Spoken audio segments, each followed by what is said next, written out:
अस्सलाम वालेकुम नाज़रीन। ICC T20 cricket world cup के मुकाबले ऑस्ट्रेलियन सरजमीन पर जारी हैं। आज ग्रुप 1 का वाहिद मैच इंग्लैंड और श्रीलंका के दरमियान सिडनी में इस वक्त जारी है और इस मैच में इंग्लैंड को कामयाबी के लिए 142 रन दरकार हैं। पाकिस्तान टीम एडिलेड में मौजूद है जहां इतवार को आखिरी ग्रुप मैच में बांग्लादेश से मुकाबला होगा। आलमी कप में खिलाड़ियों की कारकर्दगी और टीमों से जुड़ी मजीद खबरों पर तबसरा भी करेंगे। आप देख रहे हैं T20 आलमी कप की खुसूसी नशरियात अब तक T20 क्रिकेट वर्ल्ड कप और मैं हूं राव बासित अली और मैं हूं आसफा जहरा और हमें ज्वाइन कर चुके हैं अब तक न्यूज़ की head of sport desk Ubaidaban Karachi से और इस्लामाबाद से साथ निभाएंगी स्पोर्ट जर्नलिस्ट बुशरा गुल। सबसे पहले बात करते हैं कि इस वक्त इंग्लैंड और श्रीलंका का मैच जारी है और इस मैच की कामयाबी इंग्लैंड के लिए बड़ी ज़रूरी है। आज अगर श्रीलंका बड़ा स्कोर नहीं कर पाया, इस मैच में किस टीम की पोजीशन मजबूत है, इसी हवाले से ज़रा बात कर लेते हैं। सबसे पहले मैं चाहूँगी कि इस पर उबैदा आप कमेंट करें। बिस्मिल्लाहिर्रहमानिर्रहीम। जी आसफा, इस वक्त मैच इख्तितामी मराहिल में है और अगर देखा जाए तो इंग्लैंड की पोजीशन काफ़ी बेहतर है। जब मैं बात कर रहा था तो अब से थोड़ी देर पहले 10 गेंदों पर 12 रन चाहिए थे और 4 विकेटें इंग्लैंड के हाथ में हैं, तो इंग्लैंड की पोजीशन ज़रूर मजबूत है यहाँ पर। लेकिन मैं ये कहना चाहूँगा कि इंग्लैंड के बॉलर्स का इसमें बहुत बेहतर किरदार है और इंग्लैंड के बॉलर्स ने आज जिस तरह से रिस्ट्रिक्ट किया है श्रीलंका को, वो उनके हक में गया है। क्योंकि एक मौके पर ऐसा लग रहा था कि श्रीलंका की टीम जो है वो 160-170 जो है वो आसानी बना लेगी, क्योंकि ये विकेट ऐसी विकेट है जहाँ पर रन्स बनते हैं। इसी विकेट पर मैच हुआ था पिछला जो पाकिस्तान और साउथ अफ्रीका का हुआ था, तो यहाँ पर पाकिस्तान ने 185 रन बनाए थे।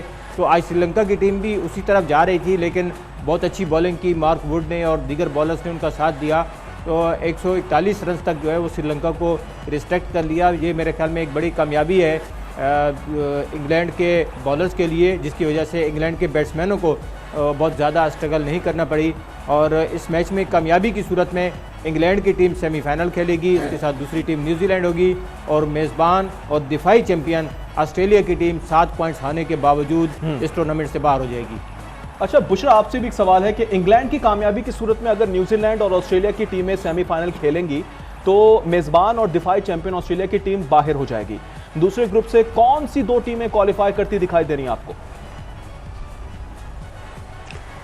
बिल्कुल जी, ग्रुप 1 की तो सिचुएशन आज टोटली क्लियर हो जाएगी और जहां तक आपने बात की न्यूजीलैंड और इंग्लैंड जो है वो मोस्ट फेवरेट जा रही हैं और यकीनन न्यूजीलैंड जो है वो क्वालिफाई भी कर चुका है और इंग्लैंड की आज इस तरह की परफॉर्मेंस है तो उन्होंने अपने हरीफ को सेमीफाइनल की दौड़ से बाहर कर दिया है। तो दूसरे ग्रुप की जहां तक आपने बात की है तो दूसरे ग्रुप में साउथ अफ्रीका और इंडिया जो हैं वो मोस्ट फेवरेट जा रहे हैं और आगे के जो उनके मैचेस हैं वो भी कोई ऐसे मुश्किल नहीं है और जिस तरह से वो परफॉर्मेंस दोनों टीमें दे रही हैं स्पेशली उससे उनका कॉन्फिडेंस जो है बहुत ज़्यादा बढ़ चुका है और यहाँ पर कॉन्फिडेंस बहुत मैटर करता है क्रिकेट गेम में कि आपका कॉन्फिडेंस जो है वो ज़बरदस्त होना चाहिए। तो मेरे ख्याल में और बल्कि मुझे इस चीज़ का है कि इंडिया और साउथ अफ्रीका जो है वो आगे के लिए क्वालिफाई कर जाएंगी।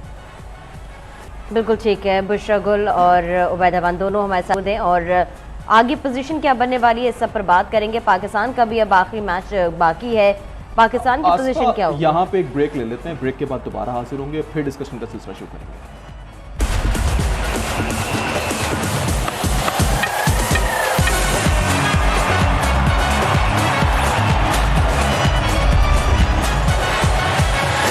वेलकम बैक नाजरीन। पैनल में हमारे साथ मौजूद हैं बुशरा और उबैद। तो बुशरा, आपसे बात कर लेते हैं।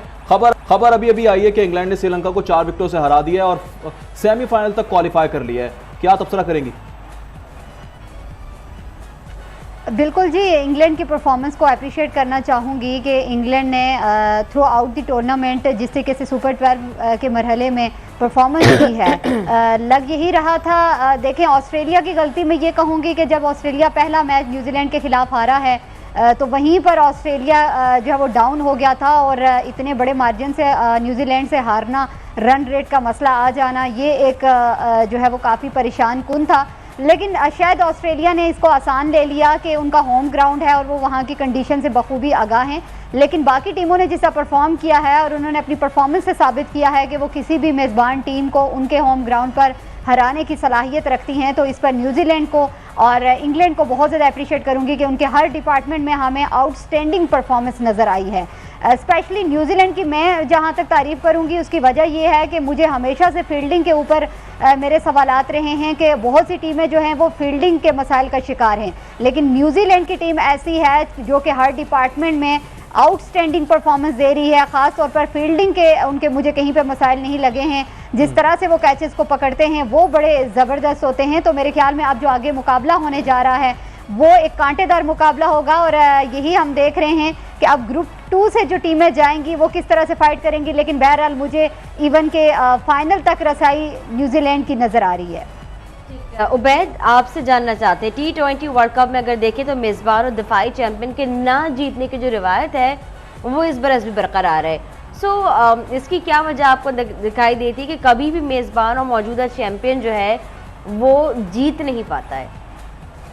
बिल्कुल आसफा, इस दफ़ा भी यही हो रहा है और ऑस्ट्रेलिया की टीम जो कि दिफाई चैंपियन भी थी और होस्ट भी थी इस टूर्नामेंट की, लेकिन जिस तरह से उनकी परफॉर्मेंस रही तो वो बिल्कुल अप टू द मार्क नहीं थी। जैसा भी बुशरा ने कहा कि पहला मैच जो ऑस्ट्रेलिया ने हारा था न्यूजीलैंड से, तो उसके बाद से वो संभल नहीं पाई, तो मैं इससे इत्तेफाक करूँगा। फिर जो दूसरी वजह थी वो ऑस्ट्रेलिया और इंग्लैंड का मैच जो वॉश आउट हुआ था और उसमें एक एक पॉइंट मिला था दोनों टीमों को, तो उसने ऑस्ट्रेलिया को बहुत ज़्यादा डेंट पहुँचाया। फिर कल ऑस्ट्रेलिया के पास फिर चांस था कि वो अफ़गानिस्तान के ख़िलाफ़ एक बड़े मार्जिन से जीतते और क्वालिफाई कर लेते, क्योंकि पॉइंट्स जो है यहाँ पर देखें तो तीनों टीमों के बराबर हैं। न्यूजीलैंड, ऑस्ट्रेलिया और इंग्लैंड तीनों के पास 7-7 पॉइंट हैं, लेकिन ऑस्ट्रेलिया की टीम सिर्फ अपने रन रेट की वजह से बाहर हुई है, तो उसका बहुत ज़्यादा नुकसान हुआ है। अगर कल एक बड़े मार्जिन से जीतते, कम से कम इनको 106 रन पर आउट करना था या रिस्ट्रिक्ट करना था अफ़गानिस्तान की टीम को, तब ऑस्ट्रेलिया के लिए चांस बन सकते थे, लेकिन वो नहीं हो सका और अफ़गानिस्तान ने बहुत ज़बरदस्त फाइट की और आखिर तक आकर, आखिरी गेंद तक आकर जो है वो उन्होंने लड़ा और सिर्फ 4 रन से मैच हारा, तो उसका नुकसान हुआ ऑस्ट्रेलिया की टीम को। अब देखना ये है कि ग्रुप 2 से कौन कौन सी 2 टीमें आती हैं। एक तो इंडिया तकरीबन कंफर्म है, अभी सेफ साइड पे नहीं है क्योंकि पॉइंट्स देखे जाएंगे और फिर कल का मैच जो है वो बाकी है इंडिया का, जो कि जिम्बाब्वे से होना है, फिर पाकिस्तान का मैच है, क्योंकि कल ग्रुप 2 के तीनों मैचेस हैं, तो उसके रिज़ल्ट के बाद फिर पोजीशन वाज़ेह होगी कि ग्रुप 2 से कौन कौन सी 2 टीमें जाएंगी। अच्छा बुशरा, आप बताइएगा कि ऑस्ट्रेलियावी कप्तान अगर एरन फिंच की बात की जाए तो अफगानिस्तान से आखिरी मैच में वो खुद नहीं खेले और मिचेल स्टार्क को भी ड्रॉप किया, और फिर कैंगरूज से अगर बात की जाए तो 4 रन से जीत सके और रन रेट भी बेहतर नहीं बना पाए, मौका गंवाया। इस हैरानकुन तब्दीली की आपको क्या वजूहात लगती हैं? बिल्कुल जी राव बासित, ऑस्ट्रेलवी टीम ऐसी टीम थी जो कि मोस्ट फेवरेट वर्ल्ड कप की जानी जाती है और बड़े किसी भी मेगा इवेंट में इसको मोस्ट फेवरेट समझा जाता है, लेकिन इस दफ़ा की उनकी परफॉर्मेंस ने बहुत ज़्यादा हैरान किया है, क्योंकि इस तरह की परफॉर्मेंस उनसे तवक्को नहीं की जा रही थी। टीम में जो जिस तरह की सिलेक्शन की कहीं ना कहीं पे वहाँ पे भी बातें, हम सिर्फ अपनी टीम के ऊपर बात नहीं कर सकते, ओवरऑल अगर बाकी टीमों की भी जजमेंट करें तो हमें कहीं पर इन बड़ी टीमों में भी प्लेयर्स में कहीं पर नज़र आता है कि आप जैसे बात कर रहे हैं कि एरन फिंच जो हैं उन्होंने रिटायरमेंट का भी ऐलान कर दिया। फिर उसके बाद जो है वो जिस तरीके से परफॉर्मेंस की आपने बात की मिचेल स्टार्क के हवाले से कि वो भी जो है नहीं खेल सके हैं, तो इतने बड़े मैच के लिए स्पेशली अफगानिस्तान जो कि डू एंड डाई का मैच था, आगे अपना रन रेट बेहतर करने के लिए, क्वालिफाई करने के लिए सेमीफाइनल के लिए, तो उसमें इतने अच्छे प्लेयर का ना होना एक हैरानकुन बात है। तो वही बात आ जाती है कि टीमें परफॉर्मेंस, अच्छी परफॉर्मेंस उसी सूरत में देती हैं जब उनकी मैनेजमेंट, उनकी सिलेक्शन जो है वो अच्छे तरीके से करती हैं। तो इस पर बड़े अच्छे तरीके से काम करने की ज़रूरत है। कहीं पर अगर कमी कोताही है जो कि हार की वजह बनी है या सेमीफाइनल के लिए क्वालिफाई ना करने की वजह बनी है, तो ऑस्ट्रेलिया को इन फ्यूचर अपनी गलतियों पर काबू पाने की ज़रूरत है, वरना टीम जो है वो इसी तरीके से लैग करती रहेगी परफॉर्मेंस में। अच्छा, चूँकि एरन फिंच का जिक्र हो ही गया है और वो अपने करियर को खैरबाद भी कह चुके, तो बैद फिंच के ओवरऑल करियर के ऊपर नज़र अगर डालें तो बतौर कप्तान ऑस्ट्रेलिया को उन्होंने चैंपियन भी बनवाया, उनकी पूरी जर्नी को आप कैसे देखेंगे? देखिए, ऑस्ट्रेलिया ने बड़े अच्छे अच्छे क्रिकेटर प्रोड्यूस किए, एरविन फिंच उनमें से एक हैं, जो कि न सिर्फ खुद फ्रंट पर आकर लीड करते थे, उनकी अपनी परफॉर्मेंस अच्छी थी, बल्कि ऑस्ट्रेलिया को उन्होंने टाइटल भी जितवाया T20 वर्ल्ड कप का, और उसके अलावा उन्होंने कई सीरीज़ में और कई दूसरी टीमों के ख़िलाफ़ बड़ी अच्छी अच्छी परफॉर्मेंसेस दी हैं। तो नो डाउट एरवन फिंच जो है वो उन खिलाड़ियों में शामिल है जिनका नाम ऑस्ट्रेलिया क्रिकेट में उनका नाम जो है उसके ज़िक्र के बगैर अधूरा है उनकी तारीख ऑस्ट्रेलिया की। तो एरवन फिंच एक बड़े खिलाड़ी थे, बड़ी अच्छी उन्होंने परफॉर्मेंसेस दी और अच्छे तरीके से लीड किया। मेरे ख्याल में उन्हें जितना भी खिराजी तहसीन पेश किया जाए वो कम है। आखिरी मैच में वो हैमस्ट्रिंग इंजरी की वजह से नहीं खेल सके अफ़गानिस्तान के ख़िलाफ़, और उसके अलावा बाकी कुछ प्लेयर्स भी थे जो कि जिसकी वजह से टीम सिलेक्शन और टीम कम्बिनेशन ऑस्ट्रेलिया का मुतासिर हुआ, जिसकी वजह से वो अपना वो गोल हासिल नहीं कर सके जो उन्हें करना चाहिए था अफ़गानिस्तान के ख़िलाफ़ मैच में, जिसका उन्हें बहुत ज़्यादा नुकसान हुआ। तो मेरे ख्याल में ऑस्ट्रेलिया को अब नेक्स्ट वर्ल्ड कप की तैयारी करनी चाहिए और एरवन फिंच का मुतबादिल भी ढूंढना है, और बाकी जो प्लेयर्स हैं उनकी परफॉर्मेंस के ऊपर भी ज़रूर बात होगी। और मेरे ख्याल में अभी वक्त है और ऑस्ट्रेलिया ऐसी टीम है जो कि अच्छे तरीके से कमबैक कर सकती है। ऑस्ट्रेलिया ऐसी टीम है जो कि अपने अंदर तब्दीली ला सकती है और मजीद बेहतरी की तरफ जा सकती है। बुशरा, आप बताइएगा, इतवार को T20 वर्ल्ड कप में सुपर 12 राउंड के आखिरी 3 मैचेस खेले जाएंगे, तो पाकिस्तान के इम्कानात हैं जनूबी अफ्रीका और भारत के मैचेस के नताइज पर मुनहसिर करता है कि पाकिस्तान को सेमीफाइनल खेलने का चांस मिलेगा या नहीं। आप क्या समझती हैं, क्या होने जा रहा है? राव बासित, पाकिस्तान के मैचेस के सवाल पर मुझे यही था कि आप हमारी टीम हमारी कौम जो है ये सवाल ज़रूर अभी तक कर रही है कि क्या कोई चांस है। तो मेरे ख्याल में हमने ख्वाब में ही ये सोच सकते हैं कि चांस है। यकीनन सी बात है, मैं जहाँ पर अपनी राय रखूँगी, मैं ये कहूँगी कि ये चांस उसी दिन ख़त्म हो गया था जब हम जिम्बाब्वे से हारे थे। वो मैच जीतना हमारे लिए बहुत ज़रूरी था। उसके बाद फिर हम अगर मगर पर आ गए, तो अब ये सिचुएशन नहीं चलेगी। टीमें परफॉर्म कर रही हैं, और जहाँ तक मैंने साउथ अफ्रीका की बात की, जहाँ तक इंडिया की बात की, तो उनकी परफॉर्मेंस और उनके जो पॉइंट्स हैं वो हमसे कई दर्जा बेहतर भी हैं। और मुझे लग भी यही रहा है कि आगे के उनके जो मैचेस हैं वो इतने मुश्किल नहीं हैं कि वो लूज़ कर जाएंगे या वो आगे के लिए क्वालिफाई नहीं करेंगे। लेकिन बहरहाल वही बात आती है कि पाकिस्तानी टीम को अपने जो बांग्लादेश के साथ मैच होने जा रहा है एक अच्छी बड़ी परफॉर्मेंस दें, और ऑफ कलर खिलाड़ी जो हैं वो अपने ऊपर तनकीद का लेवल हटा कर यहाँ से जाएं। और आगे के लिए मैं चाहती हूँ कि जो कमी कोताहियाँ हमें नज़र आई हैं इस टीम में, वो वाज़े तौर पर नज़र आ रही हैं।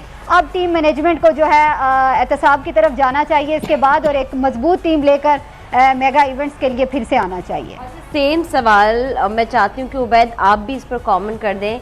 आपकी नज़र में क्या पाकिस्तान के अभी भी कहीं कोई अगर मगर वाले चांसेस मौजूद हैं? बिल्कुल जी, चांसेस हैं। अगर इंडिया की टीम हार जाए जिम्बाब्वे से, अगर साउथ अफ्रीका का मैच बारिश की नज़र हो जाए, तो फिर हमारे चांसेस हैं, क्योंकि पॉइंट्स दोनों के बराबर हो जाएंगे। और दूसरी जो अहम बात है, इस टूर्नामेंट के रूल्स के मुताबिक अगर पॉइंट बराबर होते हैं तो फिर नंबर ऑफ़ विन्स देखी जाएंगी कि किस टीम ने ज़्यादा मैचेस जीते हैं। तो पाकिस्तान ने साउथ अफ्रीका से ज़्यादा मैचेस जीते होंगे, क्योंकि साउथ अफ्रीका के 2 मैच जो है वो बारिश की नज़र हुए थे। एक उनका मैच आई थिंक जिम्बाब्वे के ख़िलाफ़ था या बांग्लादेश के ख़िलाफ़, मुझे सही तरह से याद नहीं। एक वो मैच उनका जो है जिम्बाब्वे के ख़िलाफ़ था, आई थिंक वो बारिश की नज़र हुआ था। और दूसरा मैच अगर कल का उनका बारिश की नज़र होता है तो फिर साउथ अफ्रीका के 2 मैच जो है वो बारिश की नज़र होंगे, तो 2 पॉइंट उनके पास ज़रूर होंगे। लेकिन विन्स जो है वो ज़्यादा पाकिस्तान के पास होंगी, क्योंकि पाकिस्तान ने 3 मैचेस जीते होंगे। तो इस बुनियाद पर वो आगे चले जाएंगे। फिर उसके बाद रन रेट देखा जाएगा कि अगर विन बराबर हुई तो फिर रन रेट देखा जाएगा कि रन रेट किस टीम का ज़्यादा है, और रन रेट अगर साउथ अफ्रीका का ज़्यादा होगा तो फिर वो जाएगी। अगर पाकिस्तान का ज़्यादा होगा तो पाकिस्तान यकीनन साउथ अफ्रीका से आगे होगा। फिर उबैद, यकीन कीजिए इतने सारे अगर सुनने के बाद मुझे उस हिंदी फिल्म का डायलॉग याद आ रहा है कि अगर शिद्दत से चाहो और अगर ये इतने सारे से अगर हो जाएंगे तो शायद पाकिस्तान पहुंच पाएगा। अदरवाइज जो सिचुएशन है वो सबके सामने है। क्यों राव बस? बिल्कुल, सिचुएशन तो क्लियर है। और अगर बात की जाए तो कल के मैच की, तो अब हम उस कंडीशन में आ चुके हैं कि बारिश हो जाए तो ही हमारा फ़ायदा है, अगर मैच हार जाए तो ही हमारा फ़ायदा है। तो इसके लिए पूरी कौम को मिलकर दुआएं करनी पड़ेंगी। यहाँ ले लेते हैं एक ब्रेक।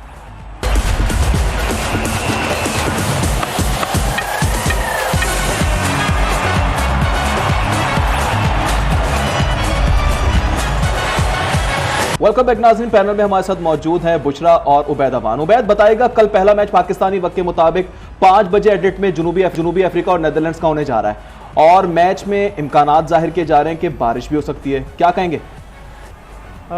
देखे राव बासित, बारिश के कुछ ज़्यादा इम्कानात नहीं है। अगर हल्का फुल्का शावर हुआ तो शायद हो सकता है, लेकिन जो वेदर फोरकास्ट बता रहा है तो इतने ज़्यादा बारिश नहीं है एडिलेड में, क्योंकि हमारा भी वहीं पे मैच है।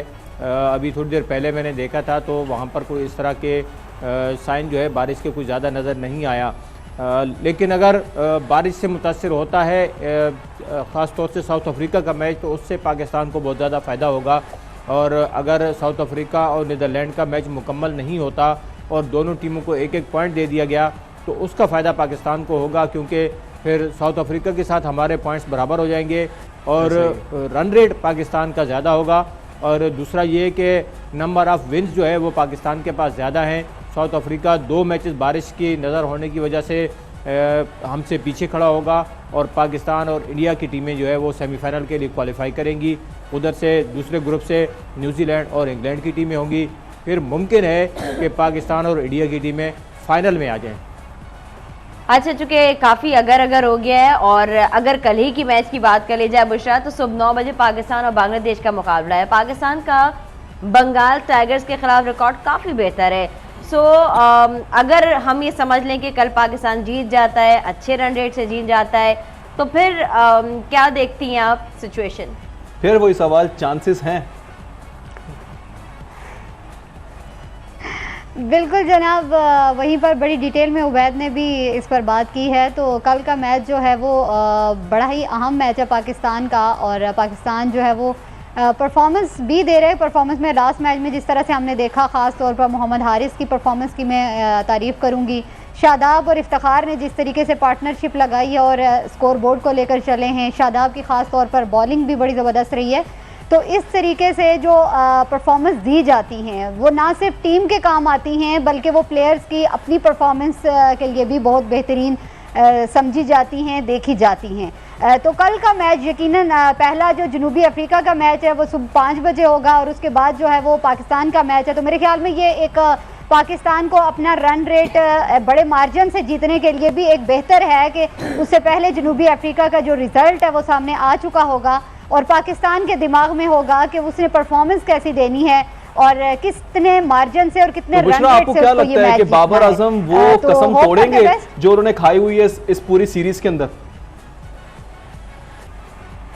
बिल्कुल राव बासित, वो कसम तोड़नी भी चाहिए, क्योंकि अब बाबर के ऊपर बड़ी तनकीद की जा रही है, स्पेशली उनको कैप्टेंसी से हटाने के हवाले से। तो बाबर के लिए बहुत ज़रूरी है कि अगर उन्हें T20 के लिए अपने आप को रखना है साथ इस टीम के, बतौर कैप्टन साथ रहना है, तो उनको ज़रूरी है कि उनको परफॉर्मेंस में आना होगा और वो परफॉर्मेंस से ही अपनी तनकीद का लेवल अपने ऊपर से हटा सकते हैं। तो मेरे ख्याल में बाबर 11 में कहूँगी। जहाँ तक आपने बाकी प्लेयर्स की बात की, तो जो प्लेयर्स ऐसे हैं जिन पर तनकीद की जा रही है शदीद, अगर वो मुस्तकबिल में टीम का हिस्सा रहना चाहते हैं तो परफॉर्मेंस दें और बेहतरीन परफॉर्मेंस देकर टीम के साथ रहें। अच्छा उबैद, आप बताइएगा, आप क्या समझते हैं? बाबर आजम को तो परफॉर्मेंस देनी ही देनी है, साथ ही साथ देखा जाए गुज़िश्ता मैच की बात की जाए तो शाहीन शाह भी कुछ दोबारा से फॉर्म में नजर आना शुरू हुए हैं। आप क्या समझते हैं कि कुछ खुशगवार तब्दीली नजर आ रही है आपको? बिल्कुल राव बासित, मेरे ख्याल में पिछला मैच जो हमने जीता है साउथ अफ्रीका से, तो उससे टीम का मोराल बहुत ज़्यादा हाई हुआ होगा और बड़ी अच्छी टच में होगी पाकिस्तान टीम। फिर जिस तरह से हारिस ने आकर एक नया जोश भरा है इस टीम के अंदर और जिस तरह से उन्होंने आगाज़ किया था पिछले मैच में, तो ये एक अच्छा साइन था कि पाकिस्तान के टॉप ऑर्डर में एक ऐसा बैट्समैन आ गया जो कि तेज़ी से रन कर सकता है और सामने वाली टीम को प्रेशर में डाल सकता है। तो इसका मेरे ख्याल में फ़ायदा होगा पाकिस्तान टीम को। बाबर की फॉर्म जो है वो अभी तक नहीं लगी और मेरा नहीं ख्याल कि कल के मैच में भी बाबर कोई बड़ा स्कोर करे, क्योंकि जिस तरह से वो पिछले मैचेस खेलता हुआ आ रहा है तो उसको बहुत ज़्यादा परेशानी हो रही है इन विकेटों के ऊपर, और इस मौसम के साथ शायद वो एडजस्ट नहीं हो पाए अभी तक ऑस्ट्रेलिया में, तो उससे काफ़ी ज़्यादा परेशानी हो रही है बाबर को। तो कल के मैच में बाबर से मुझे तो कोई तवक्को नहीं है कि बाबर कुछ कर सके, लेकिन बाकी जो बैट्समैन हैं उनको अपनी जिम्मेदारी पूरी करनी होगी और ख़ास तौर से मिडल आर्डर को अपना किरदार अदा करना होगा कि अगर ऊपर से विकेटें गिरती हैं तो फिर नीचे उन्होंने जो है रन्स करने हैं। पिछले मैच में बाबर ने टॉस जीतकर बैटिंग की थी और बैटिंग करने का फैसला इसीलिए किया था कि वो बैटिंग विकेट थी और हम पहले बड़ा स्कोर करेंगे और अच्छा रन रेट हासिल करने की कोशिश करेंगे। तो मेरे ख्याल में इस मैच में भी कुछ इसी तरह की हिकमत अमली पाकिस्तान टीम की इंतजामिया को बनानी चाहिए। बिल्कुल ठीक है, और उबैद आपका शुक्रिया, हमें अपडेट रखा हुआ था इस्लामाबाद से बुशरा गुल ने। सो ओवरऑल बासित हम ये कह सकते हैं कि अगर चलते रहे तो फिर हम डेफिनेटली खेल फिर भी पाएंगे चांसेस आगे। नजर आ रहे हैं। तो प्रोग्राम का वक्त खत्म हुआ चाहता है, कल इंशाल्लाह फिर नए प्रोग्राम के साथ हाजिर